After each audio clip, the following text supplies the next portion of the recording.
Okay, here we go. Stand by. 3, 2, 1. The thinking atheist. It's not a person. It's a symbol.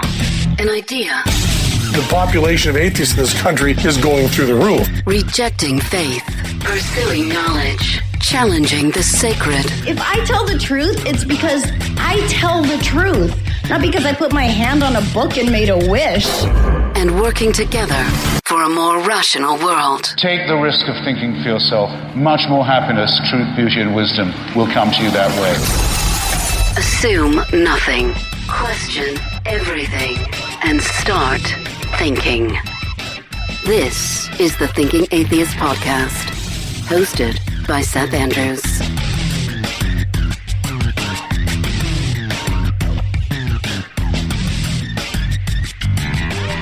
I guess it's the theme of this broadcast, but there's something satisfying about knowing more today than we did yesterday. And with the Great Courses Plus, this is a knowledge high that I can pretty much get anytime I want. They have over 13,000 audio and video courses to choose from the top minds and educators in their fields. It's reliable information, and with the Great Courses Plus app, you can stream to your phone, your tablet, your TV anytime you want. On this broadcast, we're talking about medicine versus myth, and the course Medical School for Everyone is just such a good fit for the show. Actually, there are 3 courses you can choose from. They're taught by Professor and Dr. Roy Benaroch. He has a course on pediatrics. He has one on kind of diagnoses, like we were a resident making the rounds, and a whole series on emergency medicine. This is the one I found the most useful because we've all found ourselves in those urgent moments where you got to think quickly.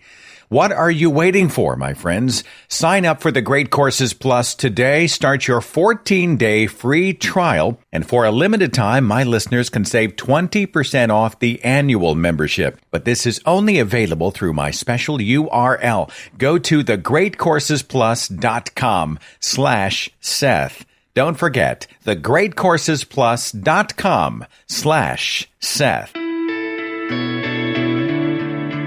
As proponents of science, we are big fans of medicine, like science-based medicine.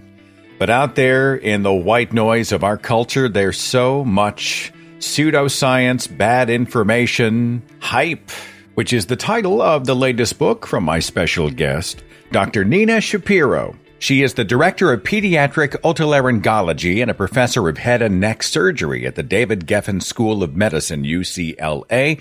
She's been featured on everything from The Early Show on CBS, CNN's Extra, National Public Radio.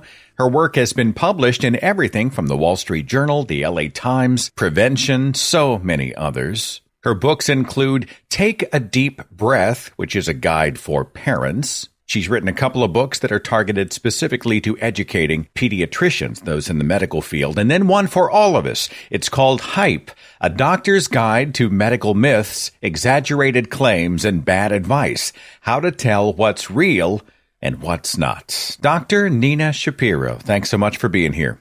Thanks for having me. Great to talk to you. So I've been wanting to lose weight, and I was reading online about red light therapy, like if I shine red light on myself, that I will become skinny and beautiful. And since the site says medical in the title, I'm guessing it's like, an actual medical site. And this is the world that you have to deal with every single day.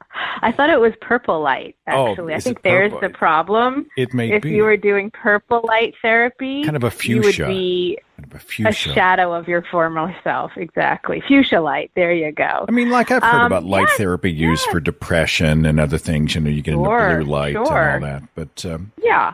Blue light is now sort of a buzzword, for especially all these kids at home on their Zoom schools. And, there's too much, quote unquote, blue light from the computers all day that's supposed to be bad for you. So, is there any science behind that, to your knowledge? There have been some studies looking at the impact of, when we say blue light, we mean a device. So a phone or an iPad or a computer, if you have too much exposure close to bedtime, it could interrupt your sleep quality.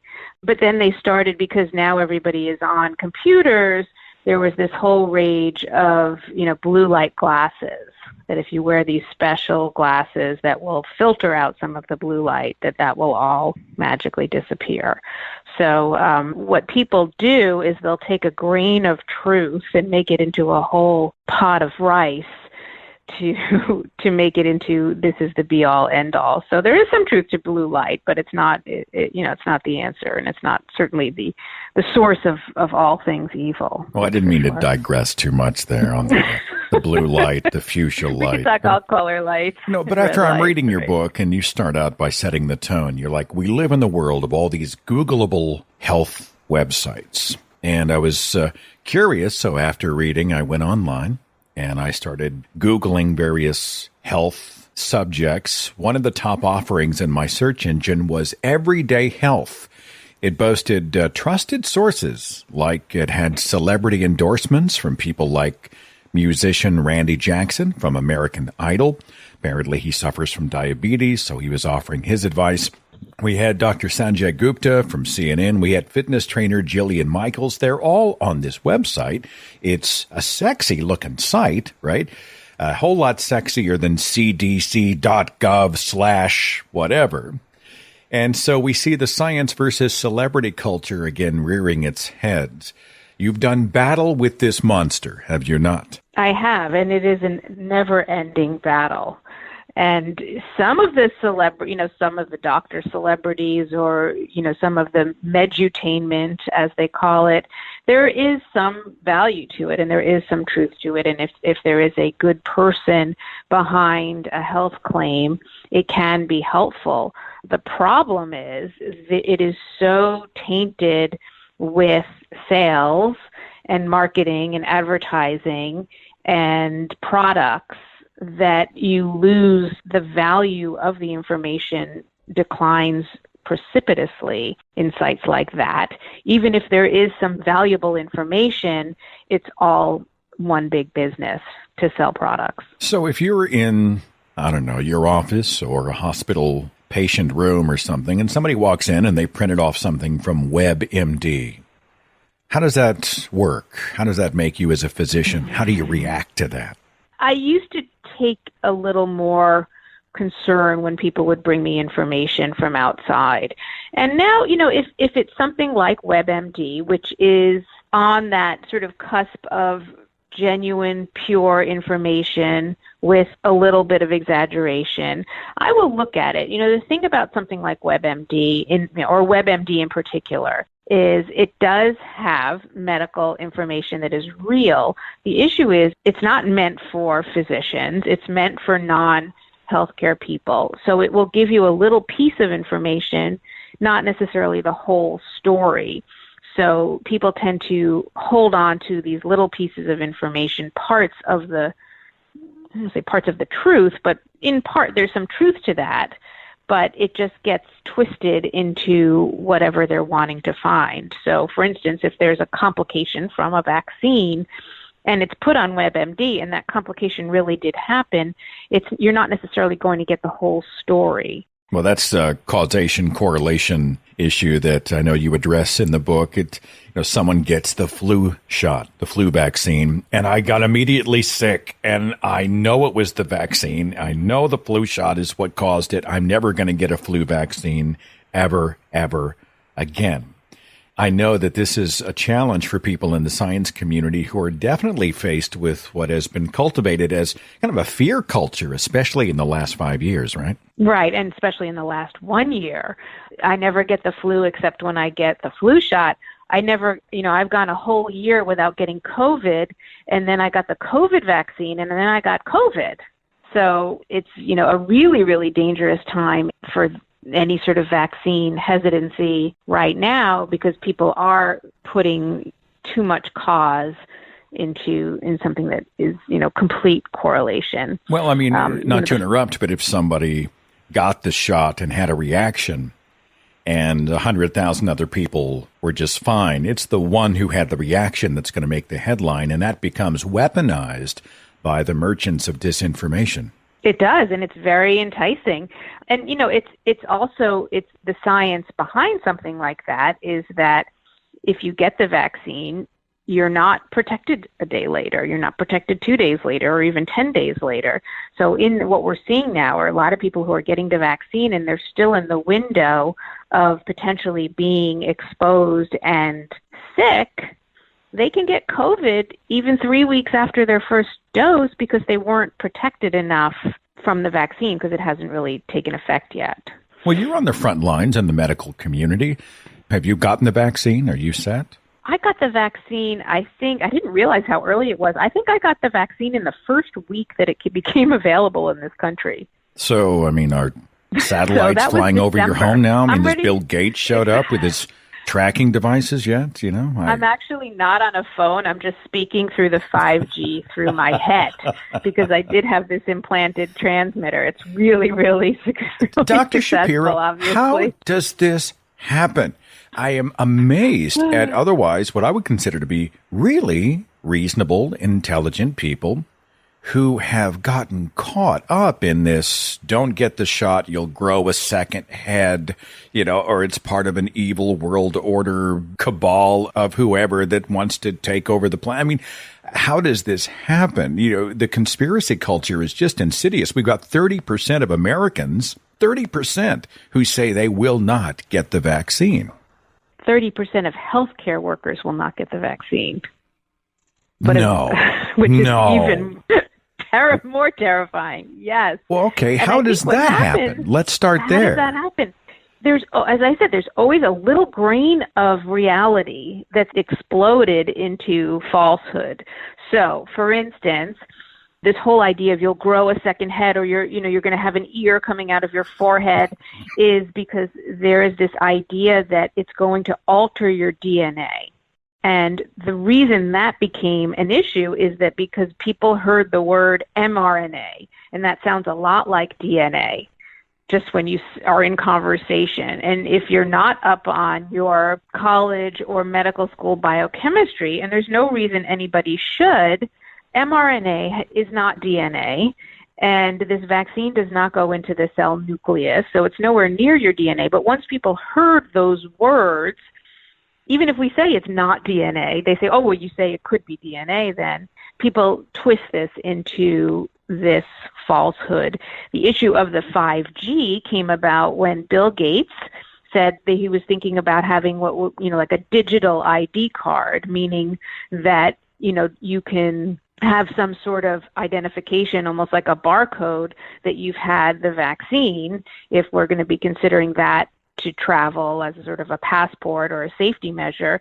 And all he had to say was digital ID, and then that's what's going to happen. We're going to get implanted a digital ID in the vaccine. Now, this plays into the type of narrative that we used to have when I was a believer because, the barcode on the forehead or on the wrist was a sign of the apocalypse and the end times. We'd linked it to the devil. So if you have an entire culture of people who are primed for apocalyptic thinking, if you talk about any kind of digital marker for access, an ID, then that's going to be the next illogical step. Right. Can you talk to me about herd immunity then? If a certain percentage of people are not going to get vaccinated, and the rest of us would like to get on with our lives. Like we live in a society, we would like it to progress. I would like to be able to gather with my loved ones again. Does herd immunity happen if we have this significant percentage of people who just say no? So it will probably happen to some degree. And because this is a novel experience that we are living through, the percent of the population that needs to be immunized in order to achieve herd immunity is an estimate at this point. So you've heard the estimate anywhere from 70% to 85% herd immunity in order for us to get back to some semblance of normal or to at least achieve a new normal. So that's what people are guessing. We're seeing in Israel's probably the best example because that country has had the highest level of vaccination in the world, that even before they're fully reaching herd immunity, they're seeing significant impact benefit-wise of the vaccine on the level of 40 to 50% of the population immunized. So that's been really positive. The only thing that we have I hate to say it in our favor, but it is in our favor, is that a very large percentage of the population, probably much more than we even know, has had COVID. So at this early stage of the post-COVID world, we are getting a little bit of herd immunity from them because they have antibodies for now. So that's actually helping. A lot of the work that you do is with young people. Correct. The narrative out there is that kids are pretty much safe from COVID, like we should open the schools, blah, blah, blah. How would you address that? So I think young people, it's a pretty broad range. It's when we think of young people, it's 0 to 18-year-olds. And teenagers, so 15 plus, 16 plus, are not too different from adults as far as their ability to transmit the virus and their ability to get sick from the virus. Certainly they don't have evidence of being as sick as a lot of the older adults, but they can get quite sick. So the younger children definitely have a lower risk of spreading it, not zero, and a lower risk of getting it, not zero. So schools are very safe and much safer than a lot of the sort of non-regulated places that people have gone. So schools that are now and have throughout this year, and many schools have done quite well staying open all year in this country, have had very low rates because they are so careful and they have so many safety measures that are in place. And much to many people's surprise, children are actually quite able to conform to these restrictions. So children wear masks. Most people thought that children under age 8 or 10 would never wear a mask. Now we see children ages 2 years and up wearing masks, no problem. They are able to listen to directions. They're able to follow the requirements, and that has kept schools very safe. So I'm optimistic, and I'm looking forward to schools. I live in Los Angeles. Our schools are not yet open. They're going to be opening in the next 3 to 4 weeks.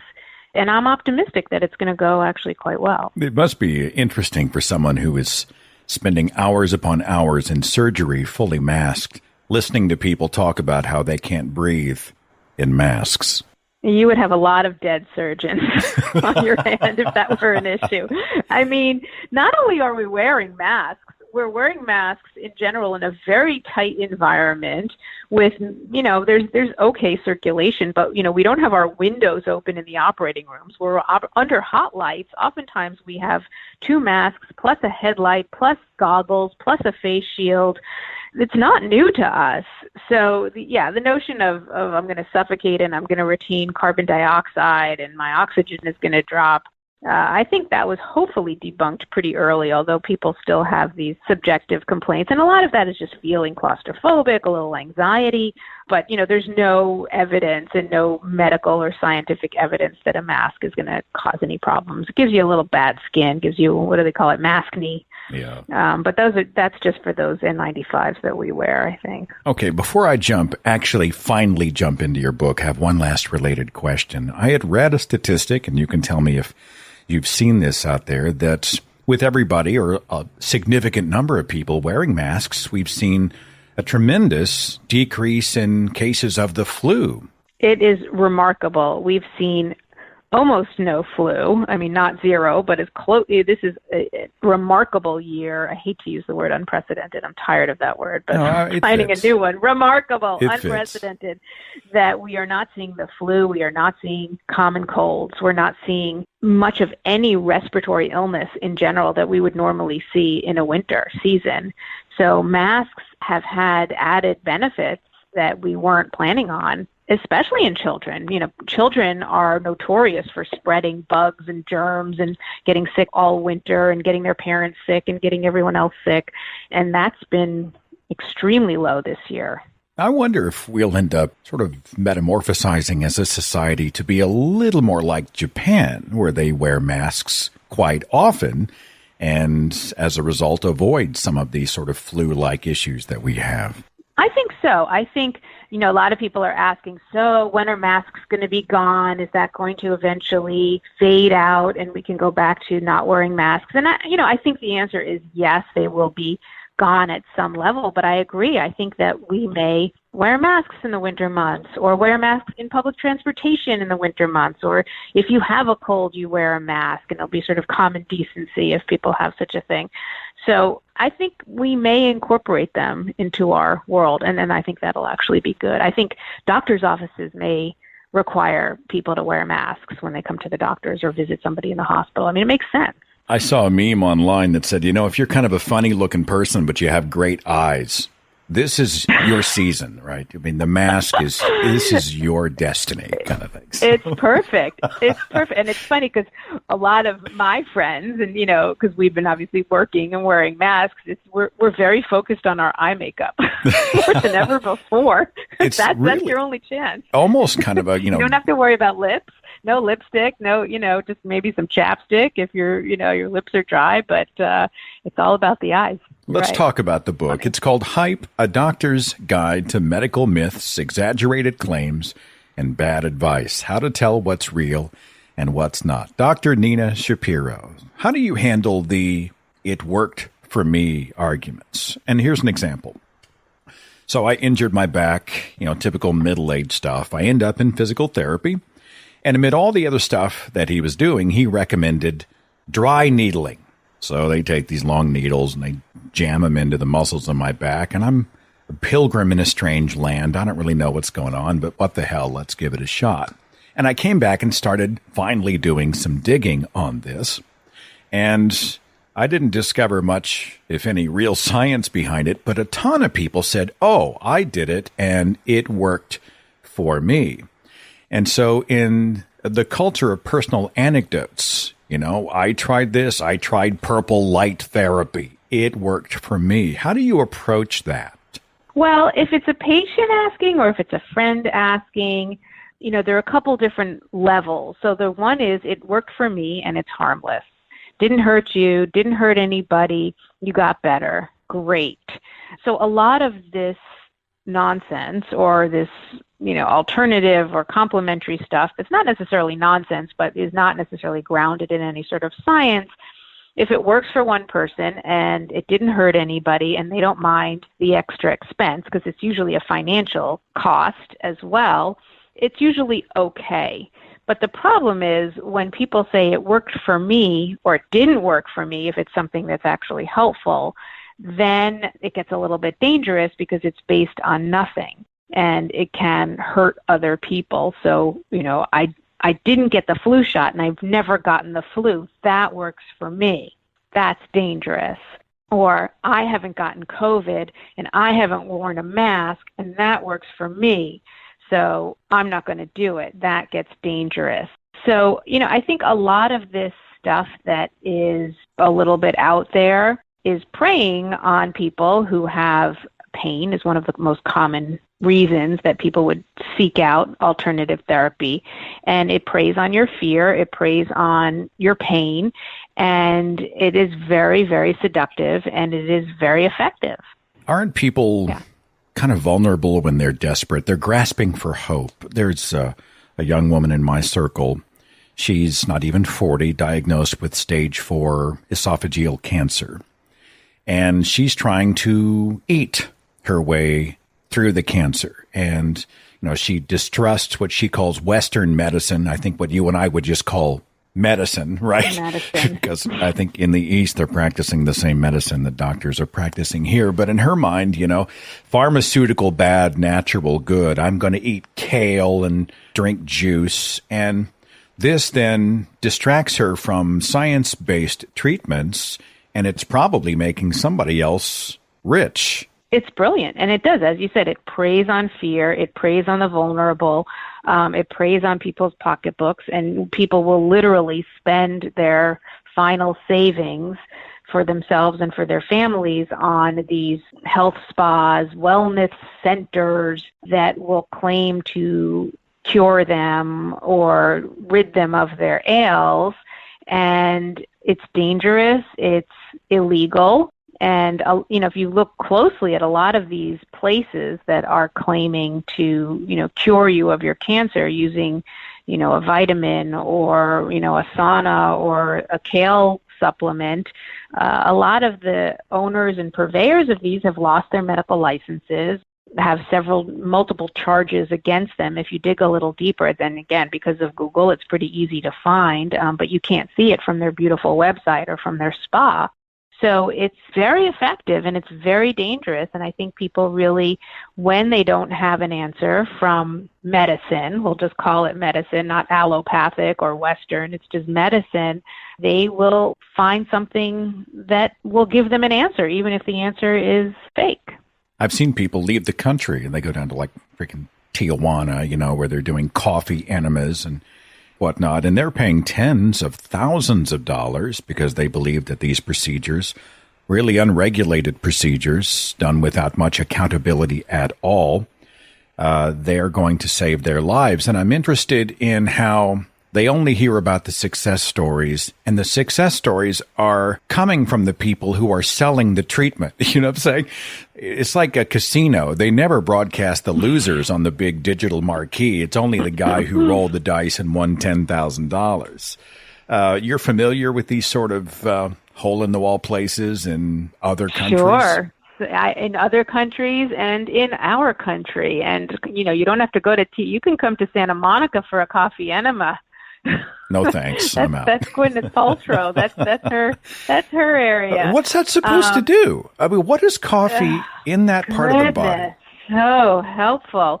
It leaches out the evil humors, and it's nothing. But all you have to do is say these really nice words, and you have a beautiful website, and you should see these spas that are, they're never going to be, with all due respect, in the middle of northern Michigan. They're going to be in Palm Desert or in Mexico or, in some beautiful resort-type community to lure people there. And I don't know about you, but if I go to a spa for 3 days or 5 days and drink nice juice and sit in the sunshine, I'm going to feel pretty great. And there's a lot to be said for that as a complement to traditional care. But people who have no options, or people who put aside the reality of medical treatment and undergo these interventions that are really just spa, glorified health spas, they'll feel better temporarily. Some of that's probably got something to do with the personal attention, right? Someone's there, they make Pampering, you feel like, sure. You feel like the center of the universe, and a lot of these therapies involve touch and the things that we as human beings respond to positively, and usually positively. So I find that interesting. Right. Pre-pandemic. Yeah, and people really do fall for this, but it is quite scary how people really do get tricked. And this is not covered by insurance. It's, tens of thousands of dollars that people are sinking in, a very short period of time. And it really does prey on their desperation. And a large part of it is placebo effect, which is not fake. It's a true physiologic improvement that you can experience, whether it's from a quote-unquote sugar pill or some intervention that's not a true medical intervention. And the placebo effect can be very helpful, especially when there's no option. But it's a pretty expensive placebo that these people are receiving. That would be one of the supposed arguments in its favor, though. If the body responds positively, even if it's only sugar or water or light, hey, it's still a positive response. Therefore, you have validated our procedure. Well, I think, if it's something that is a subjective issue, so for that I mean headaches, pain, things like that, where it's not like a tumor or something that has to be treated more definitively. If needling helps your pain, then that's great, assuming you don't have a tumor that's not being treated in your back. Or, if the spa treatment treats your headache and you don't have a brain tumor or an aneurysm, then that's certainly fine. Can you give me some examples of other medical myths or claims that are just sort of way beyond the pale, that go way beyond the reality? I'm not asking you to read your book for us, but give me some of the greatest hits. I think that a lot of people hold on to a few areas where they can control and use that as the answer, or the answer to the problem, or the problem itself. So one is diet. That's a big one. that I stopped eating gluten and X, Y, and Z happened, or I stopped having dairy and X, Y, and Z happened.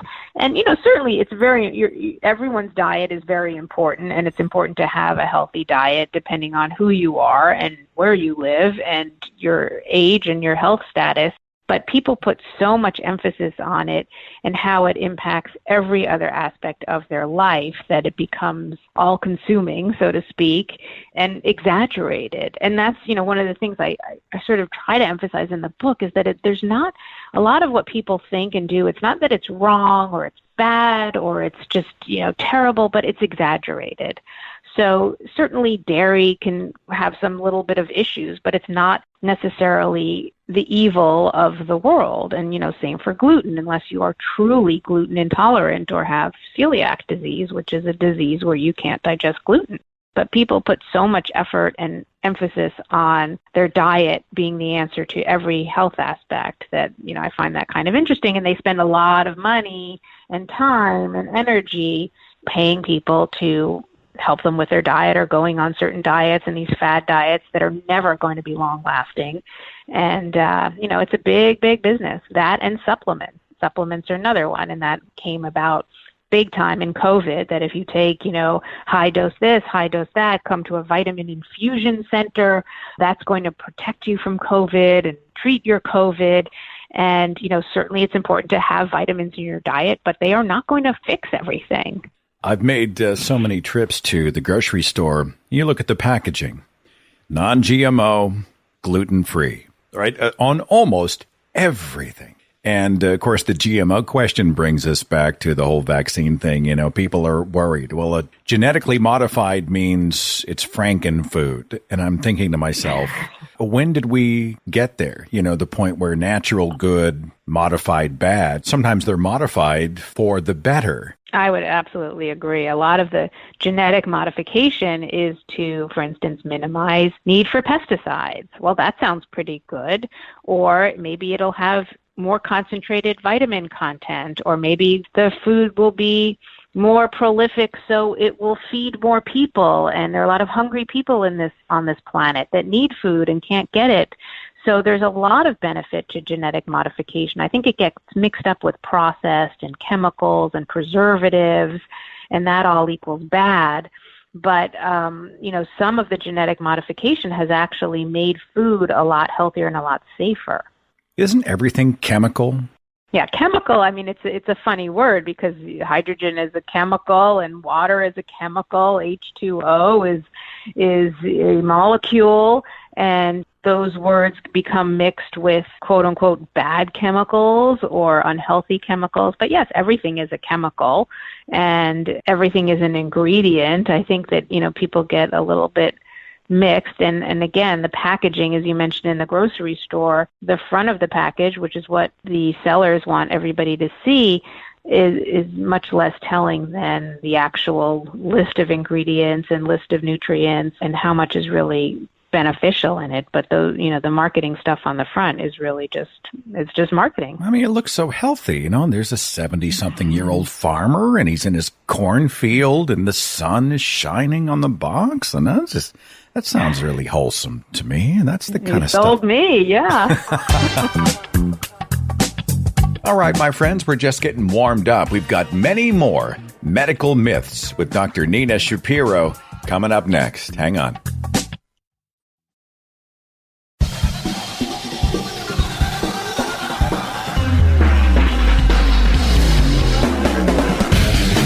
My patrons get the show early and commercial-free, and thanks so much for your support. Patreon.com/Seth Andrews. Talking here with my special guest, physician, educator, and author, Dr. Nina Shapiro. Her website is drninashapiro.com.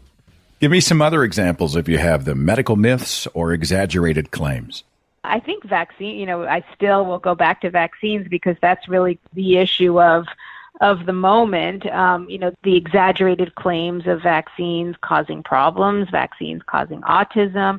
And it's funny, we're not really hearing a lot about vaccines and autism these days because we're so focused on this vaccine for adults. But the cause from vaccines and the negative from vaccines is so much more played in the media than the benefits. And, something that we don't talk about and that we really didn't talk about until this year is what the impact of not having a vaccine can do.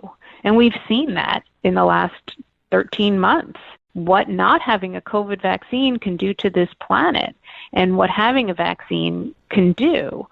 And because most of us haven't lived through a pandemic and very few of us remember polio, we don't really appreciate how revolutionary and life-saving vaccines are. They're just a nuisance and something that is, some sort of toxin or poison that we are being forced to take. Well, you brought up vaccines. All right. Can we camp out on Andrew Wakefield, publisher of some very, very bad quote-unquote research linking vaccines to autism? Can you sort of lay this out in general terms for the audience, sort of at least one of the genesis points of a huge misinformation campaign, vaccines and autism?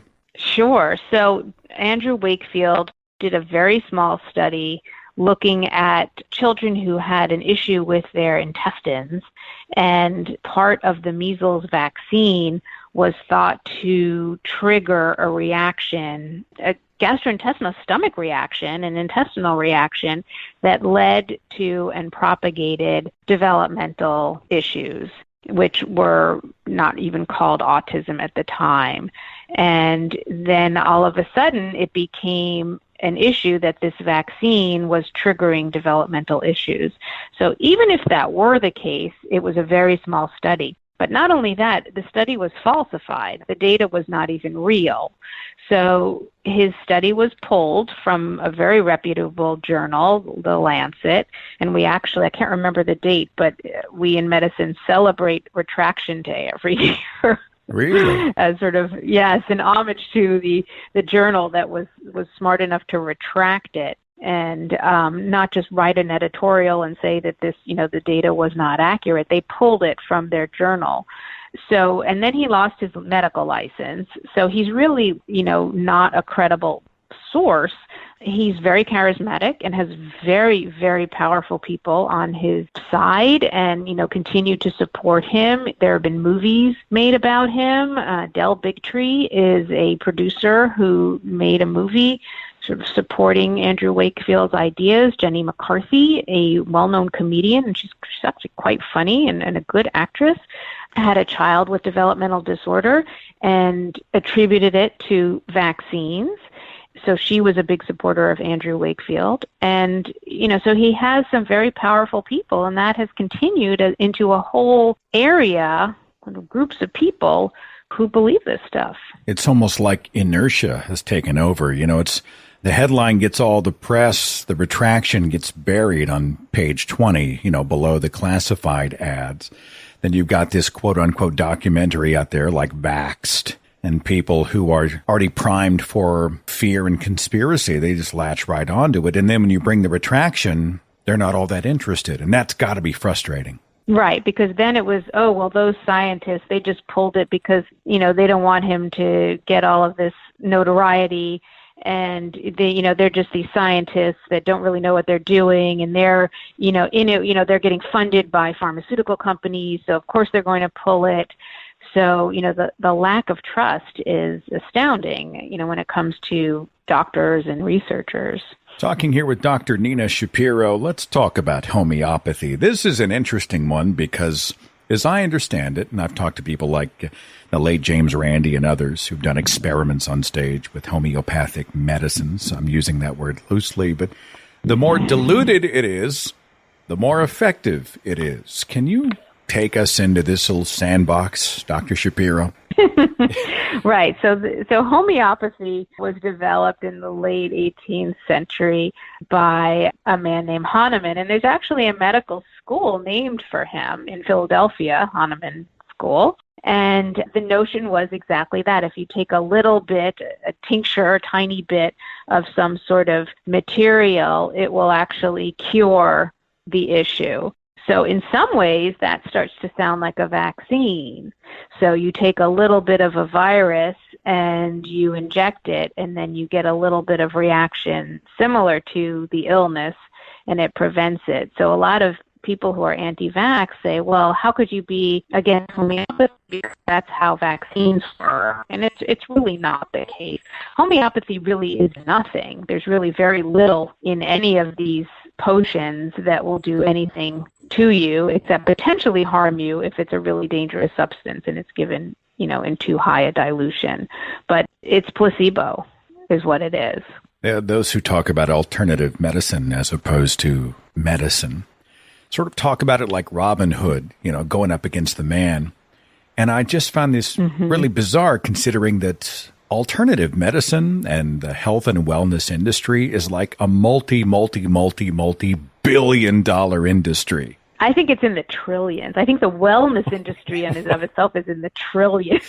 I mean, this is not like someone went out and stuck it to the man. I feel like, in some ways they just found another man. It's a terrible analogy, but it's a great analogy, and it's true. I mean, it seems sweeter and it seems softer, and it seems like the purchaser is more in control, but it's complete sham and scam and, a financial sink for many people, millions of people, obviously.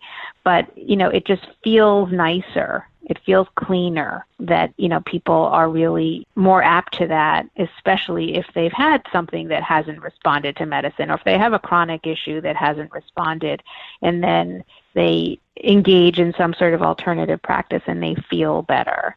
What I've noticed that was interesting over the past year is that when COVID first hit, all of a sudden, doctors were cool again, or maybe we were cool for the first time, but people were clapping for us and people were calling us heroes. And, we had a placard on our front lawn that friends laughed. It was really, in New York City, everyone at 7:00 at night would come out and applaud the healthcare workers.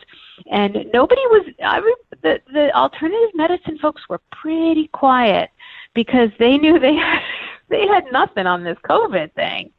And, we were all of a sudden, it was okay to be treated by a doctor because you knew that if you were sick, you needed to go to an ICU, not to a spa. And now that people are getting better and we're starting to see some light at the end of the tunnel, they're creeping back in to sort of contest the idea of the vaccines. But they were pretty quiet for a while, for a few months, actually. I'm going to say two words that I'm tying into chapter 10 of your book. Big Pharma. When I say those two words, I just feel like there's a cabal of mustache twirlers, and they're filling their pockets, and they're in the business of trying to keep people sick because the more you need the meds, the more rich they get, blah, blah, blah. Big Pharma evil. What do you do with that, Dr. Nina Shapiro? It's tough because there has been a lot of unnecessary money making in big pharma. And, there are a lot of expenses that are completely unnecessary.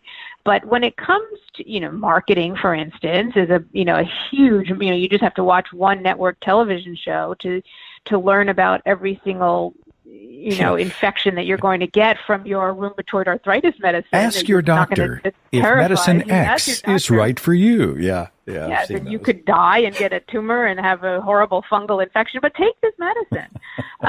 But when it comes to vaccines, they are specifically an extremely low moneymaker. They don't make money. Doctors don't make money on vaccines. Pharmaceutical companies make very little money on vaccines compared to other medications that are so widely used, including supplements, by the way, trillions of dollars. But vaccines themselves, which people claim to be, big money makers, are not. They take, except for this vaccine, because people worked, they had thousands and thousands of people working 24/7 all over the world to develop the coronavirus vaccine. In general, vaccine technology takes years. It's very poorly funded. Nobody really cares if, some kids have a diarrheal illness in, some country they've never heard of. So vaccine science is very challenging. It's very slow moving, and it's not big pharma. That's not what if people are concerned about big pharma, they should go to supplements. Well, that's the scam. Yeah, but beyond vaccines, which we've talked a lot about, there's a host of a host of non-vaccine medications that are often extremely expensive. Like people are having to navigate, will my insurance pay this? And what's the copay? And it's in hundreds of dollars and I can't afford it, blah, blah, blah. So this shifts the focus back on, somebody's getting rich, or that's the narrative out there. How would you approach that? I agree. It's a mess. And, if you have an ulcer and, gastric ulcer and you need to take some medication and you're going to have to put your house on the market to afford your medication, it's ridiculous. I mean, that's not just big pharma, that's health insurance companies. And, where the money is being not inaccurately, but inappropriately spent, I agree. That's a big problem. That's a bigger problem than just big pharma, actually, because then we start getting into health insurance and how that works and, how people are price gouged and what it costs to set foot in an emergency room, without even getting treatment. And, that's a big problem with healthcare in general. And again, that's not just big pharma. You don't have to answer this question. I know that I'm putting you on the spot. Nationalized healthcare? You're a physician. Do you have a perspective? I have a little bit of a perspective because I did spend some time in England as a doctor, and I saw the pros and the cons of nationalized healthcare. And I have friends who are in Canada, and I see the pros and the cons of nationalized healthcare or single-payer system. And there are obviously significant benefits to that go, unsaid, that everybody would get care and that you don't have to pay and that there's no fee and everybody will get good medical care. But the reality is it's not even nationalized healthcare, especially in a country like this, will not be that. It will still be tiered. There will still be the haves and the have-nots. And unfortunately, it will become even more of a discrepancy between the two groups. I'm very much a fan of seeing healthcare as part of society, part of our infrastructure. I mean, in philosophy, I really do agree. I do have worries that we tend to think public good, private bad, and the idea that a government-run mechanism for healthcare would not be loaded as well with red tape and bureaucracy and even rampant waste, simply because, we've seen a lot of waste in other types of government. I still, in my own life, support the idea of like a nationalized or some sort of a system where we consider healthcare a right. Right? Gun ownership is a right, but healthcare is not in this country. That's a problem for me. So, that's probably more of a philosophical question. But you're saying that you're not convinced that if we go national with the government running everything, that we still wouldn't face many of the same problems we're facing privatized. Exactly. There will always be privatization. And I think what would happen is the privatization would become more higher echelon socioeconomic groups, wealthier people, and, you want to have a hip replacement, you can wait 3 months. But if you have $300,000 to give to this medical facility, we can get it done next week.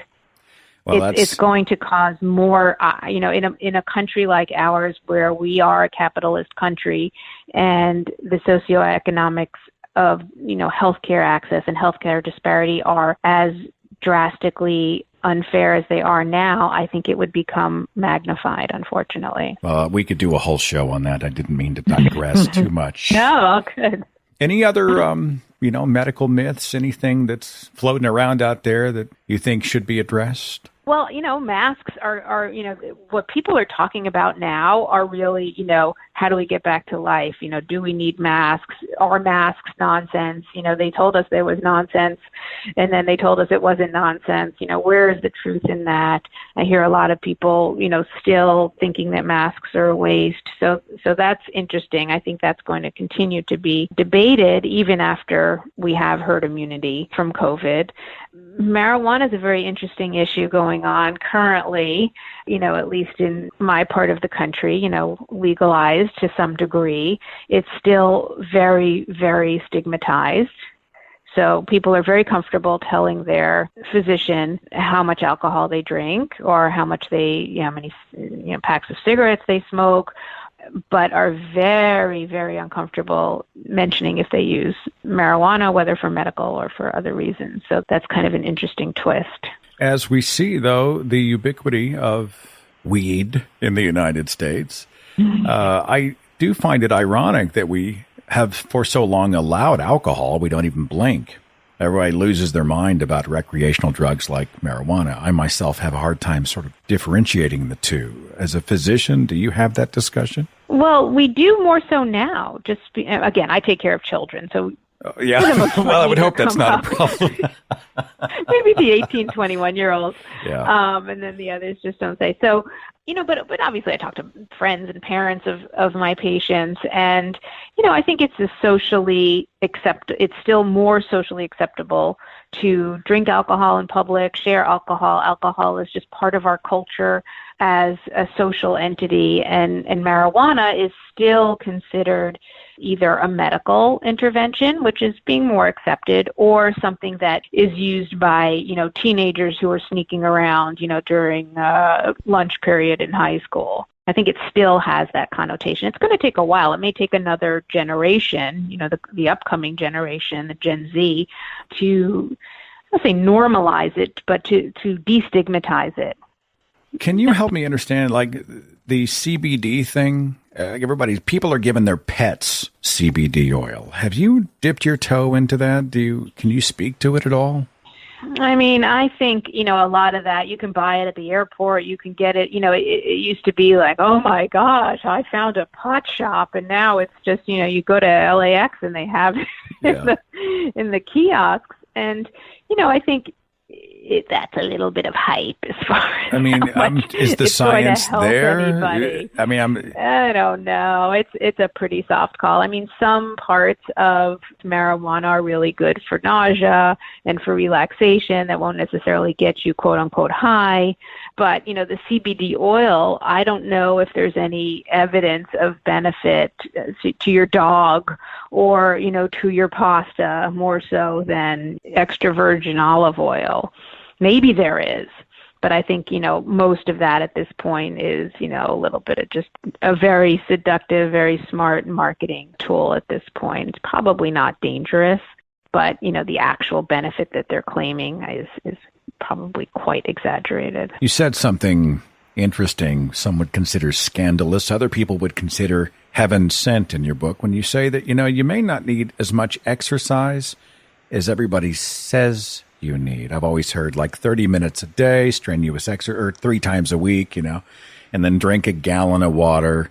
These are the things that we have been taught. Is this not correct? Well, some of it is based on science, and some of it is based on non-science. So, for instance, drinking a certain, 8 glasses of water a day. I think that was what was going around, and that was based on somebody who posted something, not posted on social media, but wrote something around, soon after World War II, that this was a healthy amount of water intake per day. But what they cut out from the soundbite was that most of that can be found in foods that we eat.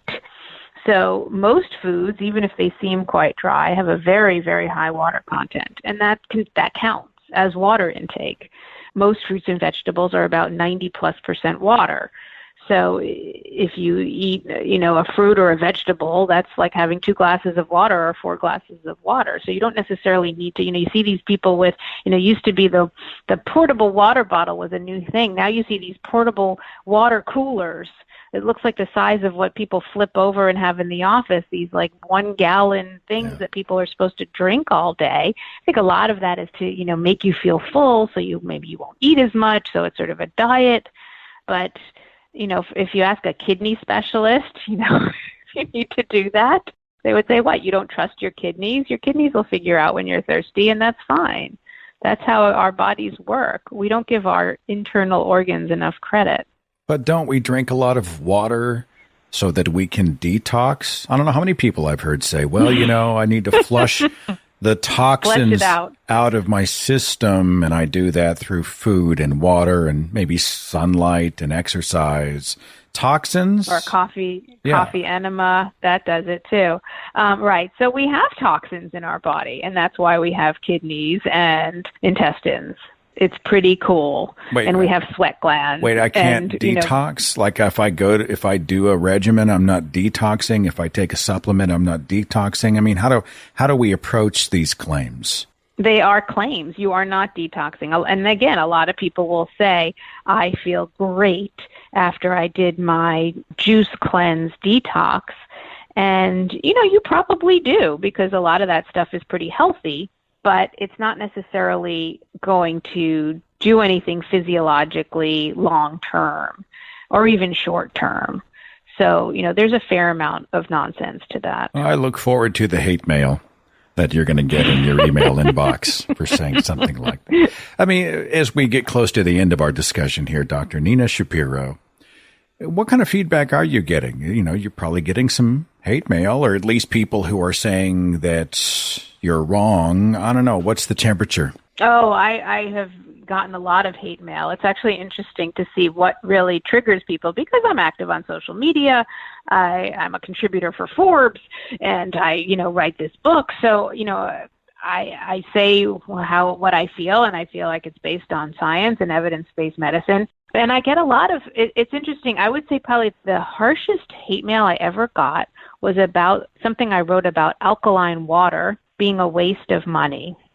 And I thought it was clever because I said it's basically a waste of money. See what I did there? Basic. Oh, yeah, medical humor. Yeah. Alkaline, pretty funny. So I just said it's your body, your kidneys are going to, and your gastrointestinal system are going to neutralize to your pH no matter what you eat. If you eat acidic, spicy food, you don't develop acidic internal organs or acidic blood. Your body is able to accommodate for that, and that goes for alkaline water or, these oxygenated waters, and black water, I think, was another one. And it's fine, but it's a waste of money. Don't waste your money. Drink water, drink juice, drink coffee, drink milk, whatever you want to drink. But, if you want to waste your money on, a $13 bottle of water, it is a waste of money. And I got chewed up alive. And, it's fine. People who are, in that business, don't like to hear that. And they don't like that to be publicized. You know what? You're just a shill of Big Pharma. You're just, you're the man. And they're going to stick it to the man. Yes. I get called that all the time. I will link to your book in the description box of this show, and I encourage everybody.